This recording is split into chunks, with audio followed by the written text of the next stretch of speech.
Buenos días, hermanos. En nombre del Señor, le ruego que los bendiga a cada uno y que pueda bendecir este culto. Si hay alguien ahí que ya está conectado, haga una señal así y yo sabré que hay alguien ahí. Como todo culto, antes de comenzar, vamos a ponernos ante la presencia del Señor. Así que oremos, hermanos. Padre bueno, eterno y misericordioso Señor, le damos gracias, Señor, por este tiempo que hemos apartado, Señor, para que obrar entre nosotros y honrar su nombre, Señor, oír el consejo de su palabra, Señor, y poder alabar y glorificar su santa persona. Le damos gracias, Señor, por el hermoso día que usted ha hecho y que podemos aprovecharlo de esta manera. Bendiga a cada uno de los que se van a conectar, Señor. Perdone, Señor, nuestros pecados, nuestras desobediencias, nuestra rebelión en nuestro interior, Señor, y de obra.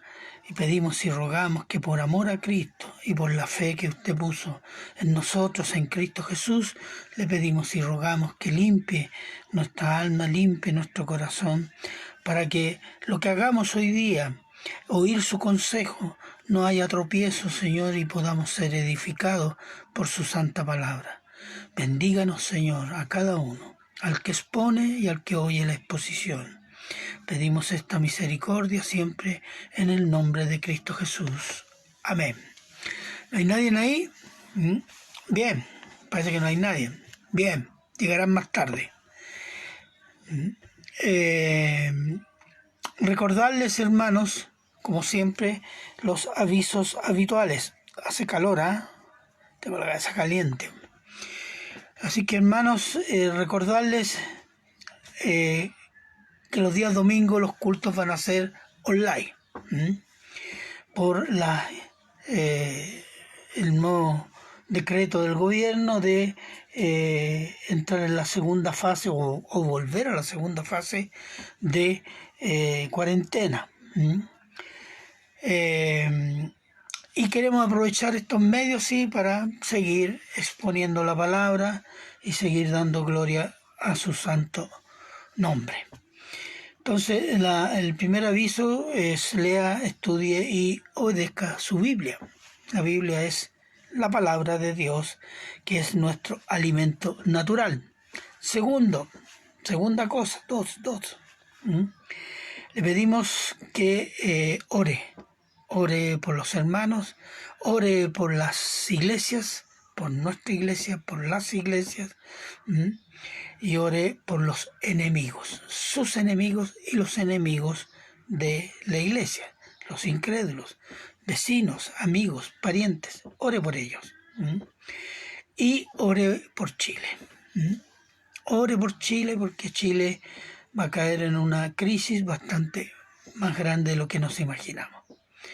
Y la iglesia tiene que prepararse y oramos para que Dios se glorifique en esto. Y la tercera es ofrende. Amén. Renato Sánchez Riquelme, ven, que el Señor le bendiga. Predique el Evangelio cada vez que pueda, cada vez que el Señor le dé oportunidad. Y si no tiene oportunidad, pídale al Señor.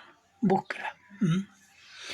Y cuarto, ofrende según el Señor la haya hecho prosperar.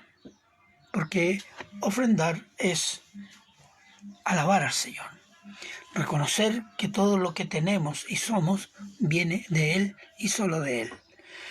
Y en relación a las ofrendas, volvemos al sistema anterior, que consistía en que o depositan a la cuenta de la hermana Marta, o pasa por la iglesia y lo deja en el ofrendero.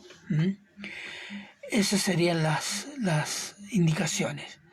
Recordar que queda todavía una clase este lunes, clase del instituto, y recordarles que este otro año vuelve con el tema hermenéutica, que no es una píldora, no es es un antibiótico, no.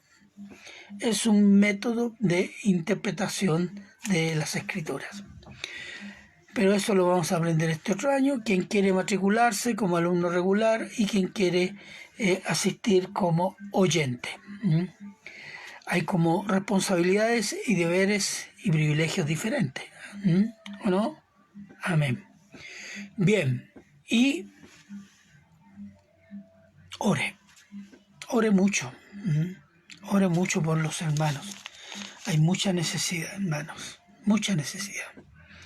Más de lo que nosotros podemos individualizar.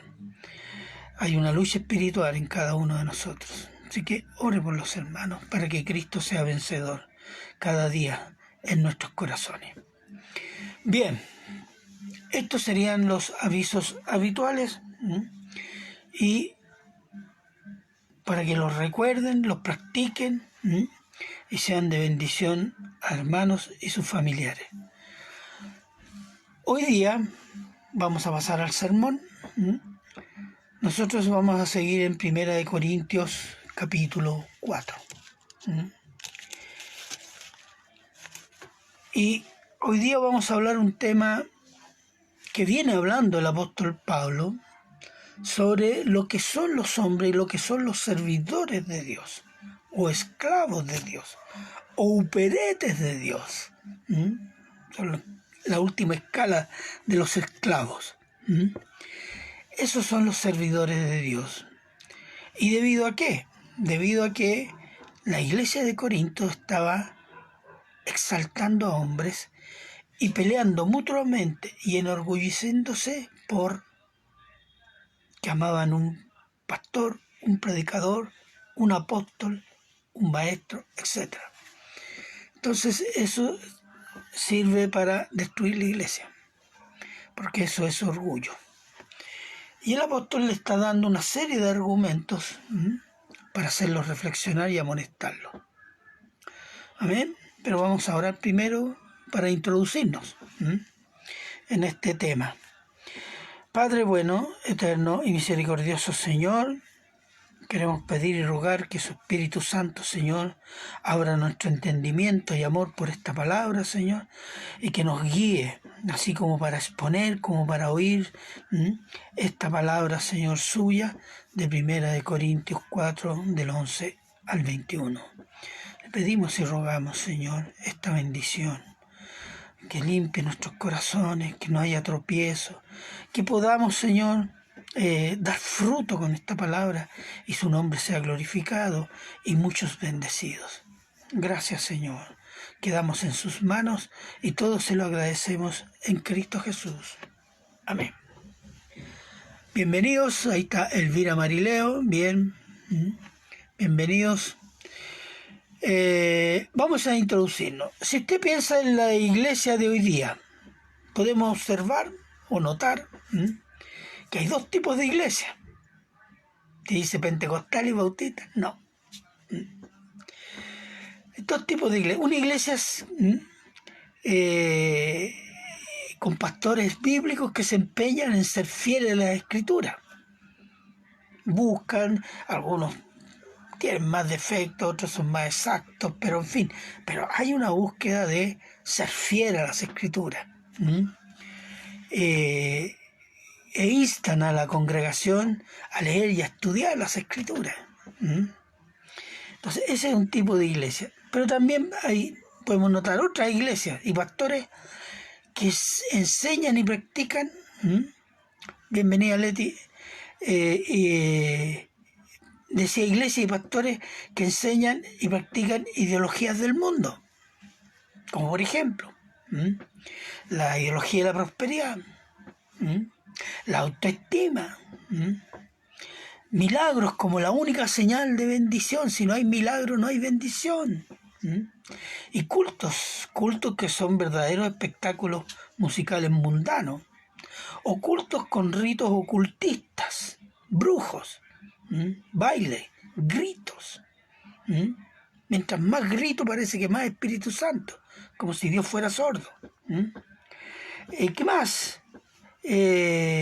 Pastores que se presentan como si fuera Cristo mismo. Y todo esto con una abundante ignorancia de la palabra de Dios.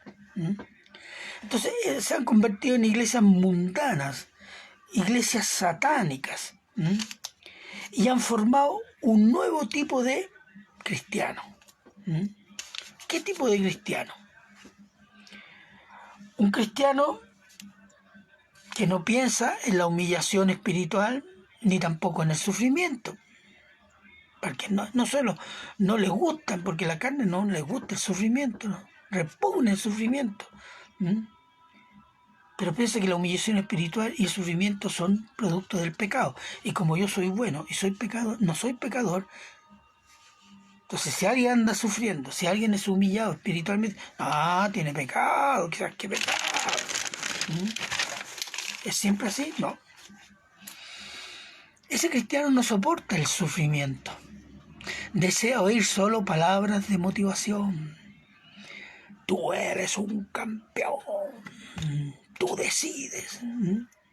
Eso lo dice el diablo a mucha gente. El nuevo cristiano es como un niño regalón, caprichoso, egoísta, que quiere solo amor. Hoy día ya no hay una nueva religión, ya no hay cristianismo, el amorismo. Todo amor, todo amor. Cualquier cosa, el pecado no, pero el pecado, amor. Amor. Entonces, quiere solo amor, bendiciones, salud, riqueza y recibir alabanzas por creer en Cristo. Oh, tú crees en Cristo. Oh, qué bueno eres. Y le repugna, le da asco. Llega a darle escalofrío cuando oye que es pecador. No puede ser. Decirle que necesita ser santo. ¡Qué terrible! Que debe negarse a sí mismo. No. Sacrificio de la carne. No. No quiere oír de juicio. No. Todas estas palabras son calificadas como palabras de odio. Esa es una moda que se está generando en muchas iglesias. En Europa y en Estados Unidos. Esas son palabras de odio. Que son denunciadas como tales. Y los que las predican es porque no tienen amor de Dios. Veamos, Filipenses 3:8. ¿Qué dice ahí? Es el apóstol Pablo que dice: y ciertamente aún estimo todas las cosas, habla de su pasado como fariseo, ser una eminencia como fariseo, ser considerado casi un hombre santo, etc. Judío, de la tribu de Benjamín, circuncidado al octavo día, o sea, de la nobleza judía. Y dice, respecto a esas cosas, y ciertamente aún estimo todas las cosas como pérdida por la excelencia del conocimiento de Cristo, Jesús, mi Señor, por amor del cual lo he perdido todo y lo tengo por basura para ganar a Cristo. Dice, todo lo cual era y tenía como fariseo Saulo, lo considero una pérdida y un excremento. Esa es la palabra que está por basura. Lo considero excremento. Para lo eliminado eso, todo ese excremento, mi pasado, para conocer a Cristo. Para servir a Cristo. En Job 42, 5, 6. ¿Qué dijo Job después que sufrió? Acuérdense que Job perdió todo. Exclamó: de oídas te había, capítulo 42, versículos 5, 6. De oídas te había oído, mas ahora mis ojos te ven. Por tanto, mire, me aborrezco y me arrepiento en polvo y ceniza. Mire lo que dice Job. Job, después de perder riqueza, esposa, salud, amigos y ser acusado con prejuicios, pudo exclamar: ahora te conozco, Dios.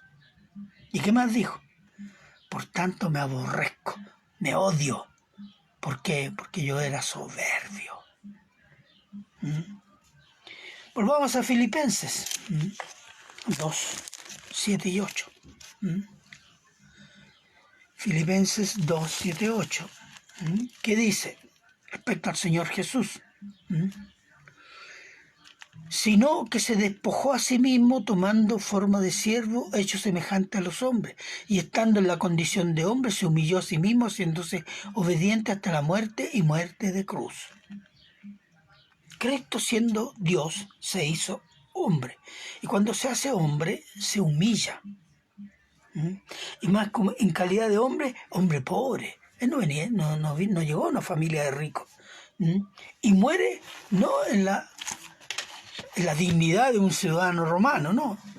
Él muere como los romanos mataban a los peores delincuentes, colgados en una cruz.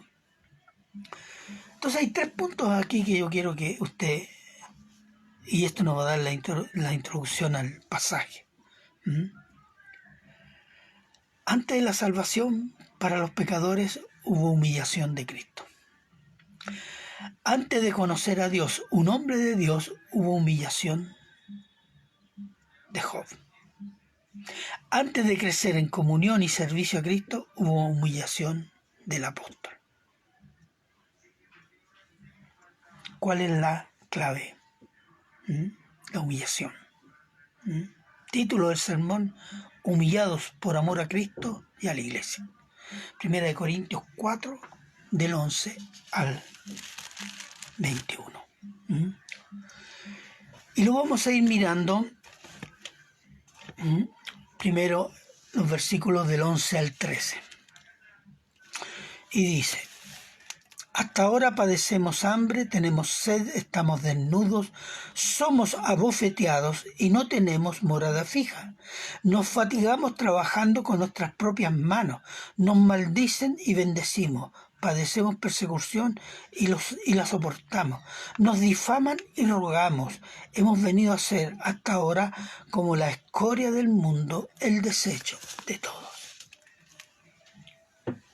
Recordemos que la vez pasada veníamos diciendo que el apóstol Pablo estaba reprendiendo a la iglesia de Corinto por su orgullo. Ustedes sabios, ustedes grandes, nosotros ignorantes, nosotros el desecho.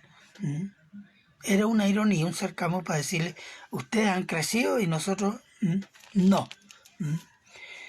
Y sigue con esta reprensión presentando algo bien particular. Y es lo que le he leído del versículo 11 al 13 es la condición, no solo del apóstol Pablo, es la condición de los apóstoles y los primeros predicadores de por lo menos los primeros siglos del cristianismo. Entonces, el título del 11 al 13 sería Humillados, empobrecidos y marginados. La condición de los apóstoles y de los primeros predicadores cristianos era de pobreza y marginación social. Y el trabajo que ellos hicieron como predicadores itinerantes, o los apóstoles que circulaban por regiones incluso donde no habían cristianos, ¿cómo lo hicieron? Eran ayudados por las iglesias, con alojamiento, con alimentos. Déjenme leerles. Segunda de Juan.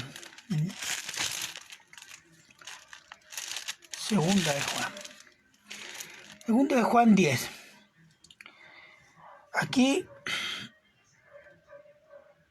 es un periodo donde hay una serie de predicadores itinerantes que son herejes, apóstatas. Es la introducción del movimiento gnóstico dentro de la iglesia. Y el apóstol Juan, ya anciano, le escribe a una iglesia y le dice: si alguno viene a vosotros y no trae esta doctrina, la doctrina de Cristo, que Cristo se hizo hombre y murió, etcétera, etcétera, no lo recibáis en casa ni le digáis bienvenido, porque el que le dice bienvenido participa de sus malas obras. ¿Por qué? Porque era habitual recibir a estos predicadores para ayudarlos en alojamiento, comida, y se les daba provisiones para que continuaran su viaje de predicación o de plantación de iglesia. Entonces, es importante decir, ellos eran ayudados ¿por quién? Por las iglesias. Y en Filipenses 4:10, Filipenses 4:10, recordemos de que el apóstol Pablo fue ayudado por una iglesia, cuando dice, en gran manera me gocé en el Señor de que ya al fin habéis revivido vuestro cuidado de mí, de lo cual también estabais solícitos, pero os faltaba la oportunidad. ¿Por qué? Porque a través de Epafrodito, la iglesia de Filipos, le había mandado una ofrenda. Y no era la primera vez. Incluso dice, ustedes han sido los únicos que me han ayudado cuando yo partí de Macedonia. Entonces, esas eran las condiciones materiales, y la otra forma, trabajos. El apóstol Pablo dice, trabajó, ¿cierto? Sí, muchas veces se vio obligado a trabajar, no solo para él, sino también para los que andaban con él. Él trabajaba para alimentarse y poder seguir predicando el evangelio. Él no trabajaba para ganancias para sí mismo, sino para sostenerse. Mira lo que dice Segunda de Corintios 6. Aquí se presenta en Segunda de Corintios 6, no hace nada, dice, nosotros no hacemos nada que signifique prevaricación o burla al Señor Jesús. Déjeme leer el 6 del 3 al 5, Segunda de Corintios. No damos a nadie en ninguna ocasión de tropiezo para que nuestro ministerio no sea vituperado. Antes bien, nos recomendamos en todo como ministros de Dios. ¿En qué? En que sé muchas cosas, que yo sé Biblia, en que yo hago milagros. No está diciendo, en mucha paciencia, en tribulaciones, en necesidades, en angustias, en azotes, en cárceles, en tumultos, en trabajos, en desvelos, en ayunos. ¿En qué se está recomendando? En humillación. Volvamos al versículo, a 1 Corintios 4:11.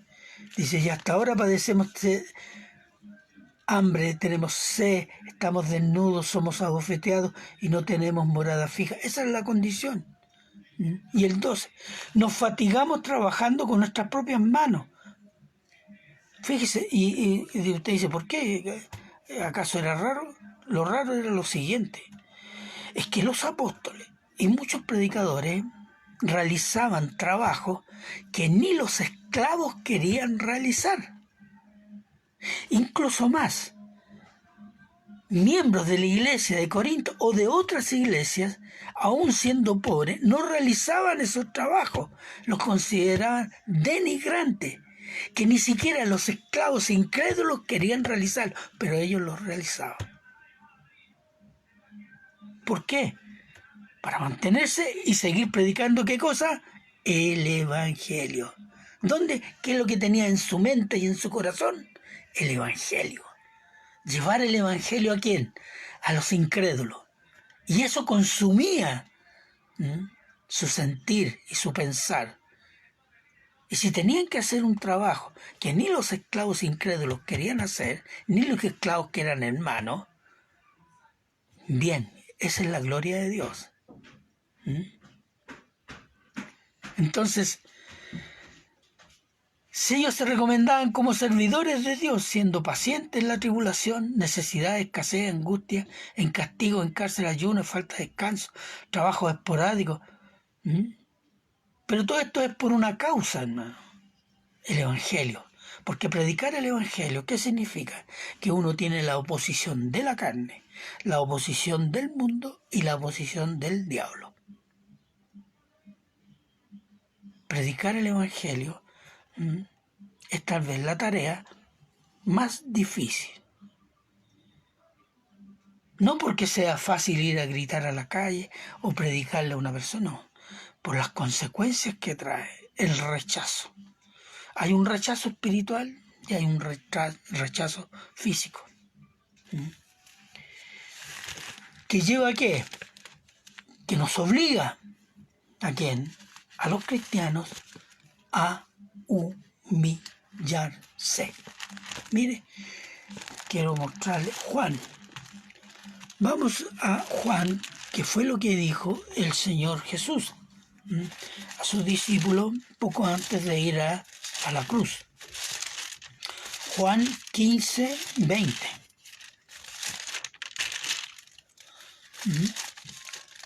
Juan 15, 20, que dice así: acordaos de la palabra que yo os he dicho. El siervo, nosotros, ustedes, los apóstoles, todos.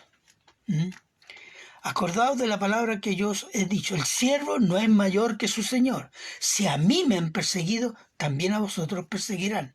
Si han guardado mi palabra, también guardarán la vuestra. Mas todo esto, 21, harán por causa de mi nombre, porque no conocen al que me ha enviado. ¿Qué significa? Que la gente que rechaza el Evangelio, aunque se diga cristiana, o que se diga que es religiosa, que habla de Dios, si lo rechaza usted, es porque no conoce a Dios. No reconoce que Cristo viene de Dios. Entonces, ese es un gran tema que el cristiano tiene que entender. Nosotros como cristianos en Occidente, por lo menos en los últimos, yo diría después de la Segunda Guerra, en Europa y en Estados Unidos y en parte en Sudamérica, hemos vivido las iglesias, aunque con dificultades, sobre todo en América Latina, por el catolicismo romano, se han desarrollado y han predicado relativamente con cierta libertad. Las últimas generaciones de cristianos en América del norte, del centro y del sur, no conocen la represión, no conocen la persecución. No, oímos de la persecución a los cristianos en Medio Oriente o en África, de los musulmanes que llegan disparando y matan, queman una iglesia con la gente adentro. No, eso no lo conocemos.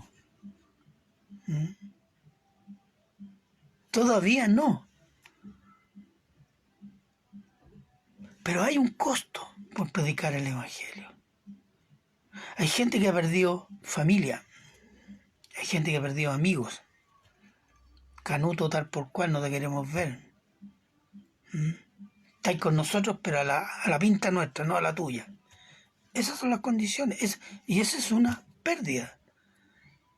Esa es una humillación de nuestra vida carnal y de nuestra carne. Y como dice el apóstol, nos fatigamos trabajando con que trabajan haciendo los trabajos más humildes, más humillantes o más denigrantes. Y después dice, nos maldicen, somos perseguidos, nos difaman y somos considerados la escoria de la sociedad. Usted sabe que bajo el Imperio Romano los cristianos eran considerados personas inhumanas. Eran personas que había que exterminar porque eran ateos, tenían un solo Dios y no como ellos que tenían varios. Segundo, los cristianos en sus ritos ocultos se comían a una persona. Hablan de la Santa Cena, pero esos eran los prejuicios. Entonces, esa gente es peligrosa. Esa gente odia. Entonces, esa gente hay que exterminarla. Entonces, eran considerados la escoria. Y para allá vamos también, así que no nos pensemos que somos grandes cosas. ¿Y qué hacemos nosotros? Dice Pablo a los cristianos, de los cristianos. Bendecimos, soportamos la persecución y oramos por los enemigos. ¿Por qué? ¿Por qué? Porque ello glorifica a Cristo. Ese es el punto. Nuestra actitud y carácter revelan a Cristo. y al Evangelio de Dios. Y si para ello yo debo humillarme en la carne ante hermanos, ante familiares, ante el mundo, por amor a Cristo y por amor de ellos y por amor de la iglesia, debo hacerlo.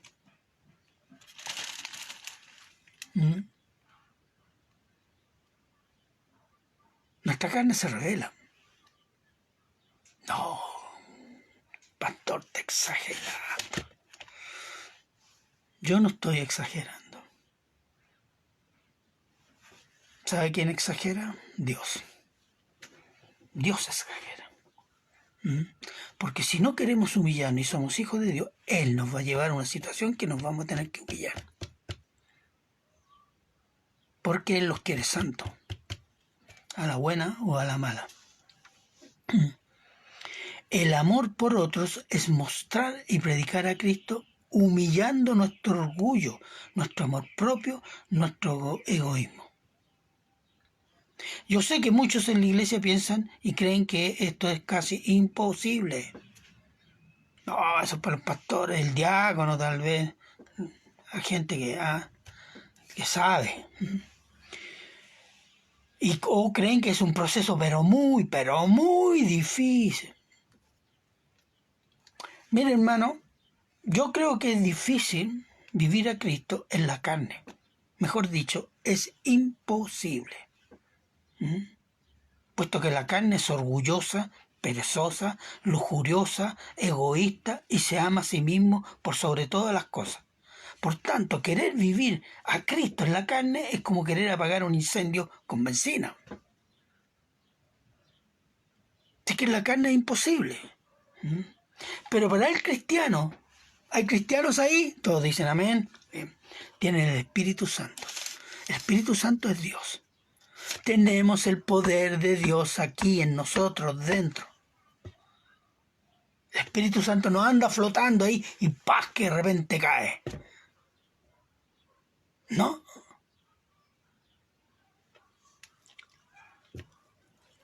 Que vive en el cristiano. Jesús lo dijo, vive y mora dentro de ustedes.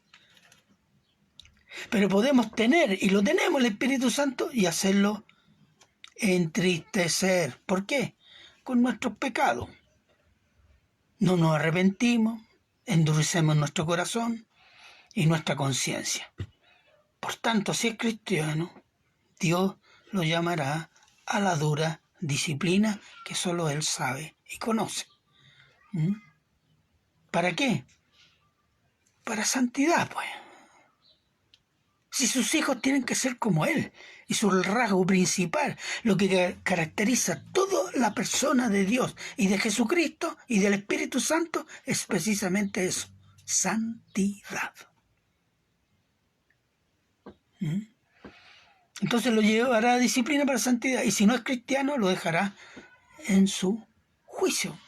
No lo disciplinará porque no es hijo. Hebreos 12. Veamos Hebreos 12, por favor. Hebreos 12, 5, 6. ¿Qué dice? Y habéis ya olvidado la exhortación que como a hijos se os dirige diciendo, hijo mío, no desprecies la disciplina del Señor, ni desmayes cuando eres arrepentido por Él, porque el Señor al que ama, disciplina. Toda la iglesia dijo amén, amén. Y azota a todo aquel que recibe por hijo. Amén, amén. Si hay alguien que se dice cristiano y peca y hay disciplina del Señor, es un hijo de Dios, porque Dios no lo va a abandonar al pecado. Si no es hijo de Dios, lo va a dejar. Está bajo juicio. Que mucha gente dice, no, es que el Señor no me ha hecho nada, yo a pesar de peco, quiere decir que estoy bien con el Señor. No, está pésimo. Está condenado. ¿Por qué dice eso? Porque no conoce la Escritura, porque no se la han enseñado y no se ha dedicado a buscar qué dice y cómo es el Señor. El no sometimiento al Espíritu. ¿Qué significa no someterse o someterse al Espíritu Santo? Someterse al Espíritu Santo significa ser lleno del Espíritu Santo. Ay, pastor, yo quiero ser lleno, yo pido la llenura, no siento nada. Todo el mundo anda diciendo, siento nada, y a veces siento una cosquilla en la guata, otro, un calorcito en el corazón. ¿Será el Espíritu Santo? No. Ser lleno del Espíritu Santo es sometimiento a su palabra. Llenar su corazón, como dice, llenad vuestro corazón de la palabra de Cristo. Colosenses 3:16. Y si no hay sometimiento a su palabra es porque no hay amor por Cristo, hermano. O nuestro amor es chiquitito. Y al lado de ese amor tenemos amores más grandes. Entonces quiere decir que Cristo no es nuestro Señor. Es nuestro adorno para los días domingos. Si no hay amor por Cristo, hay mucho amor por sí mismo. Y no nos engañemos. Y no nos engañemos, hermanos. Hay algo que nosotros practicamos mucho sin darnos cuenta. Ay, pastor, es que yo me canso porque hago todas las cosas, porque trabajo, porque... Sí, hermano. Todo el mundo tiene responsabilidades, pero hay dos cosas. Siempre encontramos tiempo para entretenernos. Y nunca, no digo que no se entretenga, pero una parte de ese entretenimiento, dedicarlo al Señor. Eso es lo primero.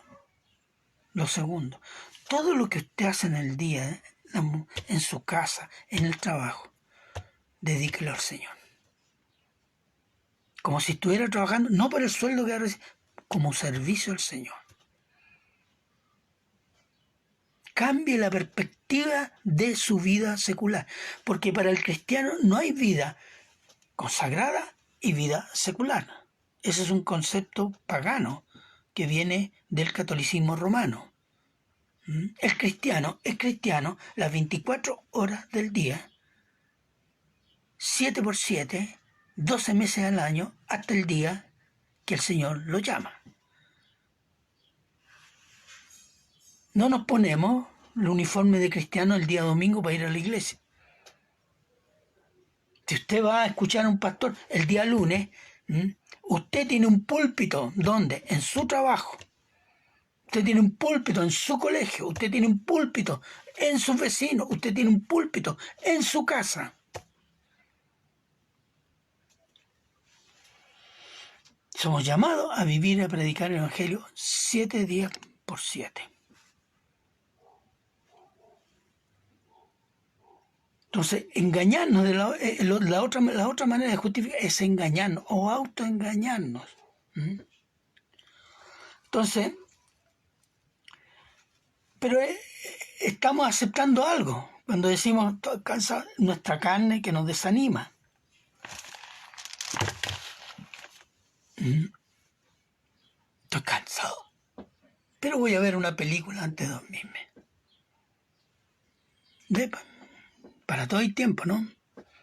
Entonces, aquí, ¿qué sucede? Perdemos bendiciones para uno, perdemos bendiciones para nuestra familia, perdemos bendiciones para nuestra iglesia, perdemos bendiciones para nuestros vecinos, por no humillar mi carne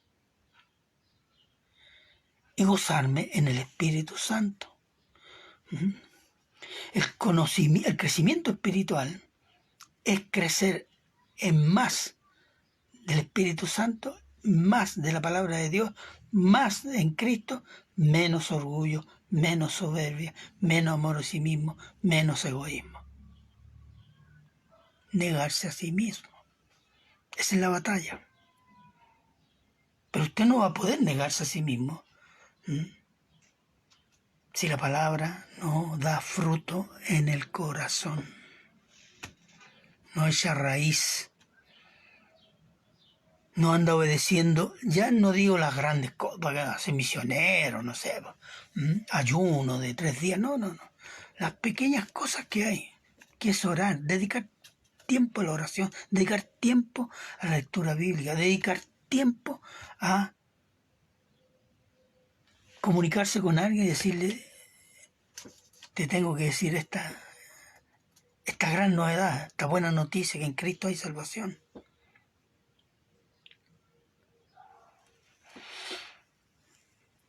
Entonces, si tenemos acá, cuando dice, nos difaman y rogamos, hemos venido a ser hasta ahora como la escoria del mundo, el desecho de todos.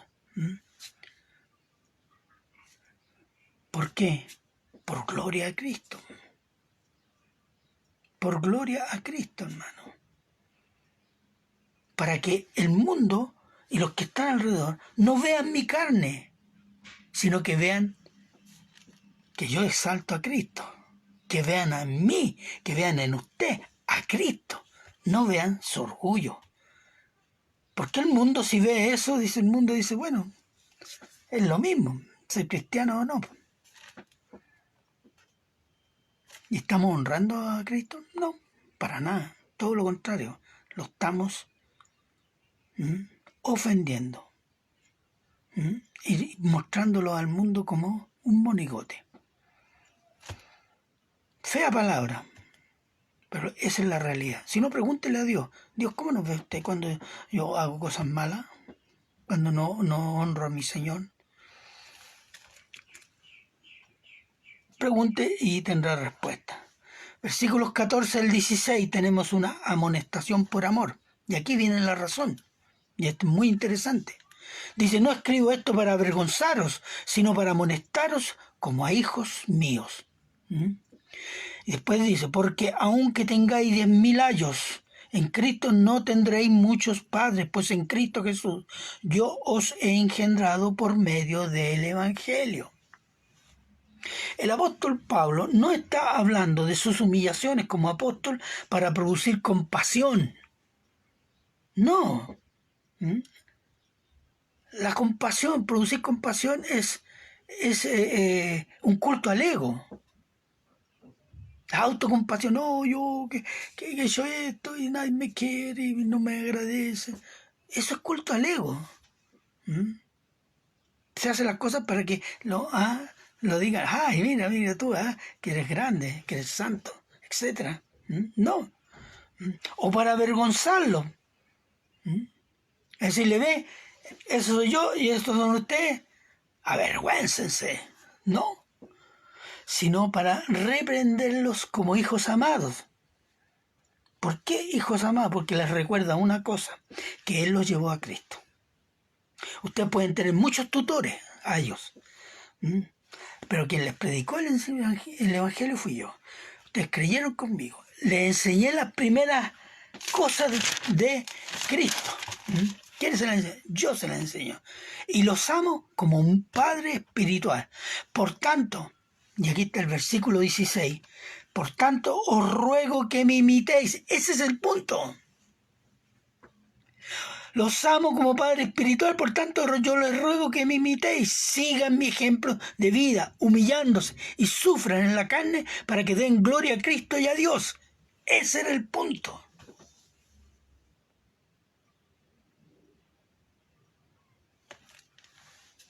Y se pone como ejemplo. Él se atreve a ponerse como... Yo no me atrevería a ponerme como ejemplo. Yo no sé qué pastor, algunos seguramente. Pero el apóstol Pablo, lleno del Espíritu Santo, dice, imítenme a mí. ¿Por qué? Porque yo imito a Cristo. Eso está en 1 Corintios 11:1. Se lo dice 2 veces. ¿Por qué? ¿Y en imitarlo en qué? En la humillación, en la negación de la carne, en el deseo de santidad y de predicar el Evangelio y de dar gloria a Jesucristo. Imítenme a mí, dice. Ese era el punto. La reprensión va toda dirigida a este momento. Es decir, ustedes tienen que seguir mi ejemplo. ¿Por qué? Porque yo estoy siguiendo el ejemplo de Cristo. La humillación de nuestra carne, negándola, es la señal más evidente que somos hijos de Dios. Sí, hermano. La señal de que somos hijos de Dios no es que sabe mucha Biblia, el diablo sabe más Biblia que nosotros. O que trabaja mucho, no. Hay mucha gente que trabaja, que es convencida y trabaja 6 meses, años y después se larga al mundo. ¿Cuál es la señal? Que negamos nuestra carne todos los días. Romanos 8, 13, 14. Dice el apóstol Pablo: porque si vivís conforme a la carne, moriréis. Mas si por el Espíritu hacéis morir las obras de la carne, viviréis. Porque todos los que son guiados por el Espíritu de Dios, estos son hijos de Dios. ¿Cuál es la guía del Espíritu Santo? Hacer morir las obras de la carne. Sobre este versículo hay escrito un libro. Se llama La mortificación de la carne, escrito por un puritano, que deberíamos leer todo. Mortificar la carne. ¿Para qué? Para que nuestra carne, como dice el apóstol Pablo, nos reine, no nos domine, no nos controle y ofendamos y hagamos de Cristo una burla. Y en esto está implicando de imitarme a mí, que obedezco al Espíritu Santo, porque los amo en Cristo y deseo que amen a Cristo, como yo amo a Cristo, y ustedes experimenten el amor de Cristo, que supera todo conocimiento. ¿Y cómo lo puedo hacer? Destruir las obras de la carne cada día en el poder del Espíritu Santo, sometiéndome al Espíritu Santo, sometiéndome a su palabra, porque el Espíritu Santo es el autor de la palabra. No va separado la palabra con el Espíritu Santo, o mucha palabra, poco espíritu, y mucho espíritu sin palabra. No, eso es un concepto del infierno. Entonces, el apóstol Pablo dice: hacer morir las obras de la carne con el Espíritu.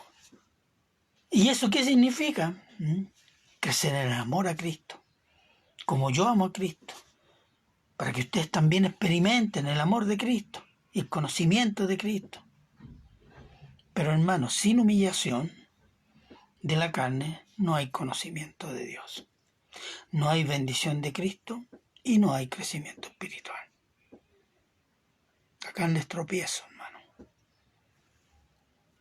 Entonces, si tenemos en cuenta esto, el apóstol Pablo, como no podía viajar, le envía un delegado o un enviado fiel para recordar. Versículo 17. Veamos, acá está. 4:17 dice: y por esto mismo os he enviado a Timoteo, que es mi hijo amado y fiel en el Señor, el cual os recordará mi proceder en Cristo de la manera que enseño en todas partes y en todas las iglesias. El apóstol Pablo se encuentra en la imposibilidad de viajar en ese momento a Corinto, pero dice: voy a mandarle mi hijo amado, Timoteo. Timoteo, dice, es fiel en el Señor. Es fiel en el Señor. Y era un discípulo que todo lo que sabía de Cristo lo había aprendido del apóstol Pablo. Entonces él tenía no solo la doctrina, sino la práctica del apóstol Pablo, cómo debe ser un cristiano. Entonces él también había, digamos, experimentado lo que es humillarse ante Dios, obediencia al Espíritu Santo, fiel a la palabra del Señor. Le mando a este discípulo que me imita. Eso es lo que está diciendo, que me imita. Y él les recordará, no les dice que les enseñará. ¿Por qué? Porque ya se lo enseñó una vez, porque él tuvo 2 años en Corinto. No dice que le enseñara, dice: aquello que les enseñé, que les enseñó. Veamos qué es lo que dice el versículo. Os recordará mi proceder, mi actitud, mi actuación, mi modo de vivir en Cristo, de la manera que enseño doctrina en todas partes y en todas las iglesias. Entonces, lo que tenía que hacer Timoteo era lo que el apóstol le había enseñado en doctrina y en práctica, con su mismo ejemplo. Recuérdale cómo yo les enseñé doctrina. Y recuerden cómo yo me comporté en medio de ellos. Recuérdales, no le dice enséñales, porque ya lo sabían. Entonces, si hay algo que aquí emerge, es el apóstol como ejemplo de pastor. Ejemplo de pastor. Entonces, déjeme leerles el versículo.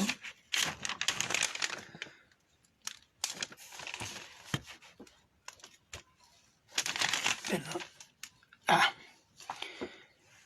El apóstol, junto con la carta que les manda y le encarga a Timoteo, el apóstol está decidido a no dejarlos que persistan en sus pecados de orgullo. ¿Por qué? Porque el riesgo es muy grande. Está en riesgo el evangelio, que es nuevo. Cada generación hay un riesgo que el evangelio desaparezca por la oposición de los enemigos espirituales de Dios. Entonces hay un riesgo para la iglesia. Porque recuerden que la levadura leuda toda la masa. Si el pecado se deja crecer o se lo tolera, el pecado va a cubrir todo. Eso va a dividir la iglesia. Eso va a destruir el evangelio. Eso va a vituperar, descalificar a Cristo. Y va a vanificar la obra de la cruz, desagradando a Dios. El apóstol amonesta a los enorgullecidos con la autoridad apostólica que Cristo dio a sus apóstoles. Dice, yo le envío esto en calidad de, como si fuera yo, en la autoridad apostólica le envió a Timoteo. Y el apóstol tiene el deber de amonestar a esa iglesia, así como un pastor. Un pastor enseña, edifica, amonesta y reprende según la autoridad espiritual que Cristo da a los llamados a pastorear su iglesia. Y esa autoridad emana ¿de qué cosa? De la fidelidad al evangelio, por obra y por enseñanza. Un pastor que enseña fuera de la escritura y tiene una actitud y un modo de vivir que no honra a Cristo, está fuera de autoridad. Solo puede tener autoridad una autoridad satánica, dictatorial, chantajista, que le dice a la gente que él tiene el poder de mandar gente al infierno. No, eso es irreal. Pero mucha gente, como no escudriña las escrituras, se asusta y se somete a ese abuso espiritual que promueve el diablo. Vamos a Primera de Pedro 5, 2, 3. Y dice, el apóstol Pedro dice a los pastores, apacentar la grey de Dios que está entre vosotros, cuidando de ella no con fuerza, o no por fuerza, perdón, sino voluntariamente, no por obligación. No, tengo que hacer esto. A veces cansa, pero uno lo está haciendo por amor a Jesucristo y honrar el llamado que ha hecho el Señor a esas personas. Entonces dice, no por ganancia, no porque va a entrar, si predico prosperidad, va a entrar esto. Porque hay pastores que no predican pecado, porque resulta que la familia más millonaria y que el 60% de la entrada de la iglesia viene a saber, entonces no los vamos a tocar, incluso le vamos a dar un puesto de diácono al caballero. Muchos lo hacen así. Entonces dice, no por ganancia deshonesta, sino con ánimo pronto, siempre disponible. Y 3, no como teniendo señorío sobre los que están a vuestro cuidado, sino siendo ejemplos de la grey. no como si fueran niños que hay que estar azotando a cada rato y diciéndoles, porque el problema de muchos pastores es que hacen depender a la gente de ellos mismos y no de Cristo. Y ese es un vicio muy católico y muy introducido en la iglesia evangélica. La gente no solo respeta al pastor, sino que lo adora. Y eso está mal. El que tiene que ser adorado es Cristo. Y el pastor tiene que llevar a la gente a adorar a Cristo porque es el Señor y Salvador que murió en la cruz por nuestros pecados. Y no hay otro.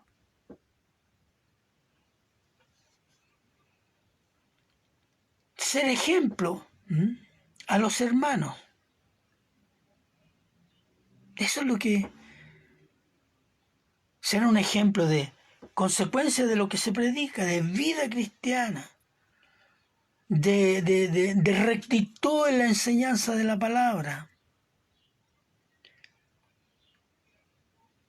Y el pastor, para hacer esa obra, que es sobrenatural, porque no se puede hacer en la carne, y si se hace en la carne, es un desastre. Por eso tenemos muchos pastores que están más interesados en los negocios, en estar en las buenas con las municipalidades, para obtener prebenda. Pero no están preocupados de la palabra.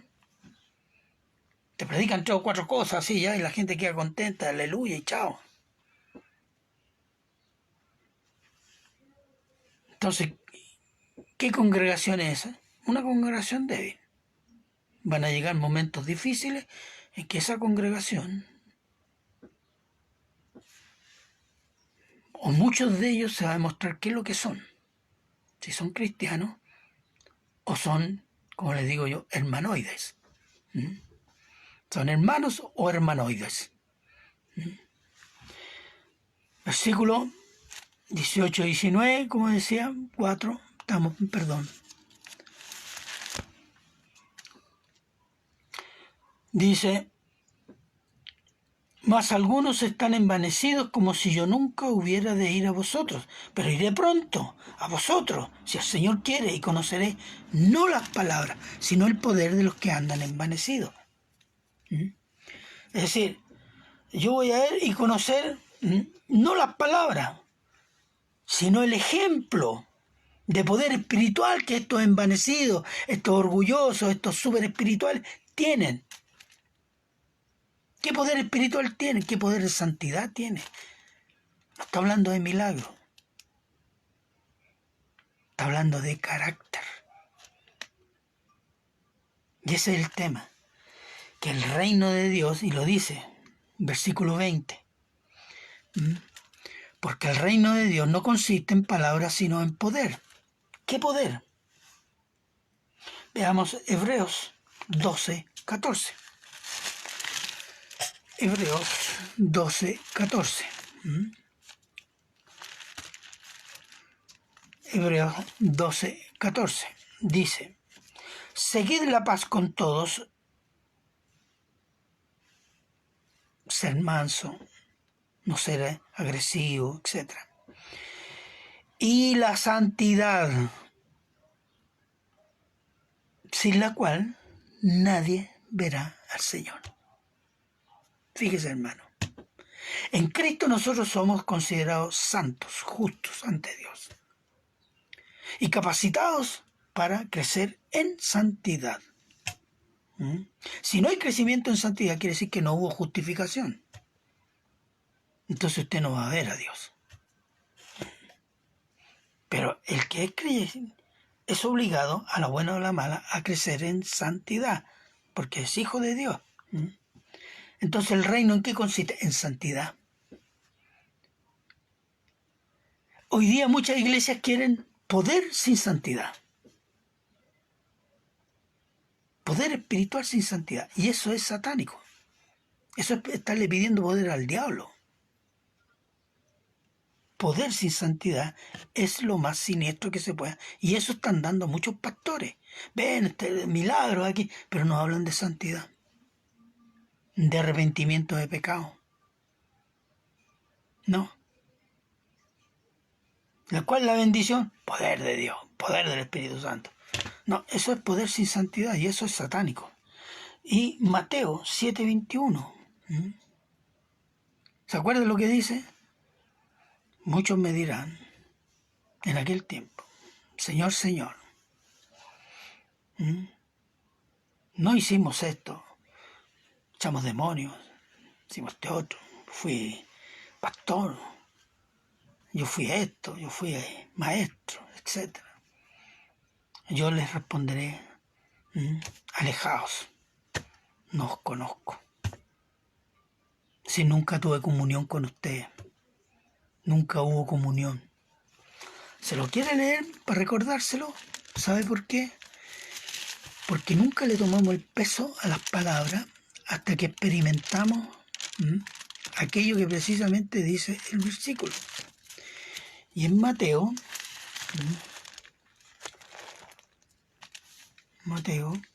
acá está, 7:21. No todo el que me dice Señor, Señor entrará en el reino de los cielos, sino el que hace la voluntad de mi Padre. Muchos me dirán en aquel día, Señor, Señor, ¿no profetizamos en tu nombre y en tu nombre echamos fuera demonios y en tu nombre hicimos muchos milagros? Entonces les declararé, nunca os conocí, apartados de mí, hacedores de maldad.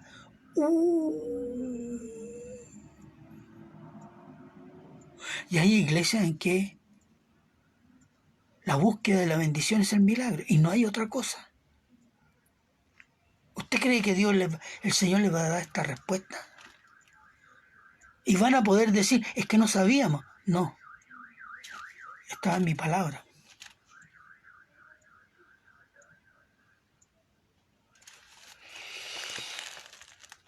Ahí no sé qué va a pasar. Entonces, ¿cuál es el poder que ellos tienen? Obedecer, santidad. Quiero verlo. Porque el reino de Dios no es palabras rimbombantes, o palabras espirituales, o palabras bíblicas repetidas innumerables veces y con una voz penetrante, y eso es el reino. O que el pastor lleno de riqueza y joya y con 4x4 y al otro lado un avión que lo espera, eso es el reino. O el reino es no enfermarse nunca y tener siempre buenas condiciones materiales. No. El reino es obediencia, comunión y santidad. Eso es. Vea Tito 2:16. Este es un pasaje que me fijé el otro día, lo encontré muy, pero muy interesante. Mire, cuando el apóstol Pablo escribe a Tito 2:1, dice, note lo que le dice, pero tú hablas lo que está de acuerdo con la sana doctrina. Entonces uno piensa enseñar la palabra, la sana doctrina, la sana teología, la teología correcta, la hermenéutica correcta. No. Miren lo que dice el versículo 2, que los ancianos sean sobrios, serios, prudentes, sanos en la fe, en el amor, en la paciencia. Las ancianas asimismo sean reverentes en su porte, no calumniadoras, no esclavas del vino, maestras del bien, que enseñan a las mujeres jóvenes a amar a sus maridos y a sus hijos, a ser prudentes, castas, cuidadosas de su casa, buenas, sujetas a sus maridos, para que la palabra de Dios no sea blasfemada. Exhorta a sí misma a los jóvenes que sean prudentes, etc. Está exhortando a una vida práctica que refleje eso que ya saben. Porque la sana doctrina se compone de dos cosas. El entendimiento correcto de la palabra, pero también la práctica correcta de esa palabra. Y eso es lo que le está diciendo, quiero ver eso, quiero verlo, a ver. El apóstol Pablo a esos predicadores y a esos hermanos soberbios que se creen más espirituales que los demás. Quiero verlo. ¿Qué sana doctrina tienen? Y lo va a ver por su práctica. por su vida. Cómo se comporta no solo en la iglesia, sino fuera de la iglesia.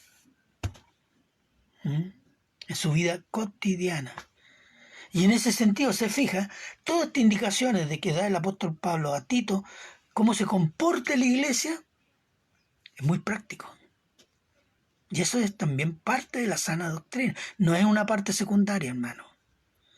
Porque si hay un cristiano que tiene un entendimiento correcto de las Escrituras, pero vive en el pecado, está ensuciando la palabra que dice que sabe y entiende. Entonces ya no es sana doctrina, no es sana enseñanza. Eso significa sana doctrina, porque está manchado con una práctica pecaminosa. Entonces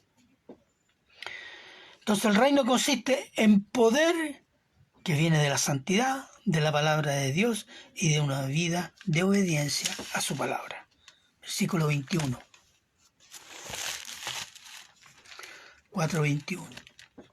¿Qué queréis? ¿Iré a vosotros con vara o con amor y espíritu de mansedumbre? Aquí les pone una opción. ¿Iré a vosotros con vara, disciplina, reprensión o una actitud de amor y espíritu de mansedumbre, suavidad y docilidad? Ustedes deciden. Si no cambian, iré con disciplina. Si cambian, iré con amor y mansedumbre. Y aquí quiero terminar con un aspecto que a veces se considera medio problemático, y es problemático a veces. Vamos a Mateo 18, por favor. Mateo 18, 15 al 17. Y dice: por tanto, si tu hermano peca contra ti, ve y repréndele, estando tú y él solo. Si te oyere, has ganado a tu hermano. Mas si no te oyere, toma aún contigo uno o dos, para que en boca de 2 o 3 testigos conste palabra. 17. Si no los oyere a ellos, dilo a la iglesia, y si no oyere a la iglesia, tenle por gentil y publicano. Fíjate, hay un proceso. Si el hermano peca y dice: hermano, ¿sabes? Y el hermano a usted le dice: mire, no tienes amor, tú no sabes lo que hay en mi corazón, que es la frase que siempre viene del diablo. Entonces, usted puede llamar a 2 o 3 testigos, hermanos, maduros espiritualmente, y dice: mire, no, que ustedes no entienden. Ya, perfecto, dilo a la iglesia. Los miembros de la iglesia tienen que... Y si no se arrepiente y no reconoce, bueno, tenlo por gentil y publicano, quiere decir condenado. Eso significa, tenlo por condenado. Porque para el judío, el gentil y el publicano eran condenados. Más todavía, eran perros inmundos condenados. Entonces la disciplina, la amonestación, la reprensión al hermano que está en pecado es una práctica espiritual que la iglesia ha ido abandonando en aras del amor. Porque criticar el pecado es falta de amor. No criticar el pecado es hacer lo correctamente político, o lo políticamente correcto, perdón.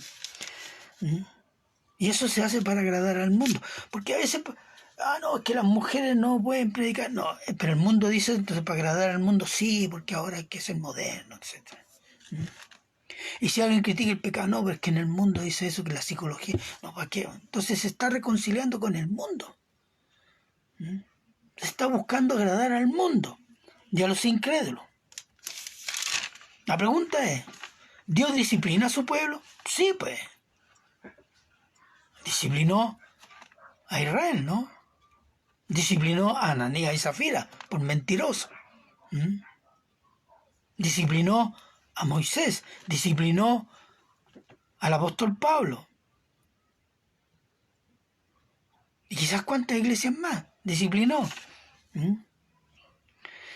Si Dios disciplina a su pueblo, los pastores llamados a servir a Dios cuidando sus ovejas.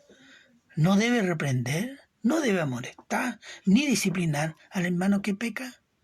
Si entregamos en manos de Dios, que Dios conoce los corazones. No, hermano, si es el pecado evidente, yo no necesito ver el corazón para saber que la fornicación, la mentira, el robo, la homosexualidad es pecado, porque Dios lo ha dicho y ha hecho juicio sobre eso.